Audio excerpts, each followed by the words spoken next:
بتانا چاہتا ہوں یہ کال صرف پی ٹی آئی کی نہیں ہے. بچے، عورتیں، مائیں اس طرح نکلیں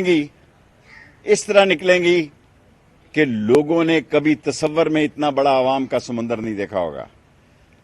اور میں مقتدر حلقوں سے بھی کہنا چاہتا ہوں، اسٹیبلشمنٹ سے بھی کہنا چاہتا ہوں کہ اس رانا ثناء اللہ کو پٹا ڈالا جائے. یہ خانہ جنگی کرائے گا.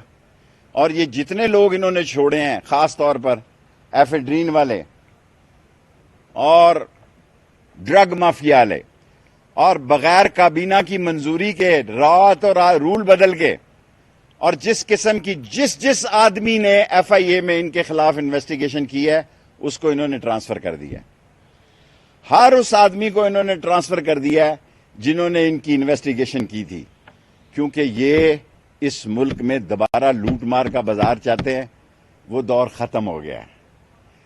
اور اگر انہوں نے عمران خان اور شیخ رشید کو گرفتار کیا تو یہ سوشل میڈیا کا دور ہے. ان لوگوں کو کوئی نہیں اسلام آباد میں لا رہا، یہ خود آ رہے ہیں. اور اس طرح آئیں گے. اگر ہم نہیں رہے تو رہیں گے، پھر یہ بھی نہیں رہے گا نام اللہ کا. اور اس لیے میں مقتدر حلقوں کو کہنا چاہتا ہوں کہ اس ملک کے حالات کو خراب کرنے کی سازش ہو رہی ہے، اس پر وہ توجہ دیں. اور میں نے کوسار تھانے میں لکھ کر دے دیا 7 آدمیوں کے خلاف کہ اگر میں مارا جاؤں یا قتل ہو جاؤں تو ان لوگوں کو انویسٹیگیٹ کیا جائے. 5 بڑے جتنی ایجنسیوں کے سربراہ ہیں ان کو لکھ کر خط دے دیا، ریسیو کرا لیا، آپ یہ لے سکتے ہیں. ٹی سی ایس پہ بھی دے دیا اور ویسے بھی دے دی ہے کہ یہ انویسٹیگیشن کی جائے کہ یہ جن لوگوں کو رہا کیا گیا یہ کون لوگ ہیں اور کتنے ٹن ان کے اوپر ہیروئن اور ڈرگ کے کیسز ہیں. Thank you. یہی وہ شخص تھا جس نے حاملہ عورتوں کو گولیاں ماری تھی، رانا ثناء اللہ. اور اسی کے بارے میں عابد شیر علی کا والد جو کہتا ہے کہ وہ اس نے 18 قتل کیے نہیں کیے، مجھے نہیں پتا. یہی وہ لوگ ہیں جنہوں نے اس ملک میں آگ کی سیاست کی ہے.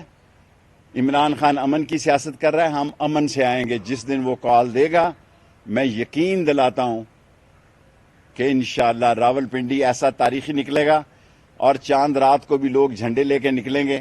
اور میں نے کہا کہ ہم ان بازاروں میں نہیں جائیں گے جہاں شاپنگ کی بازار ہے، موتی بازار. جی بے باک نہ ڈر رسول پرست 28 نیوز چینل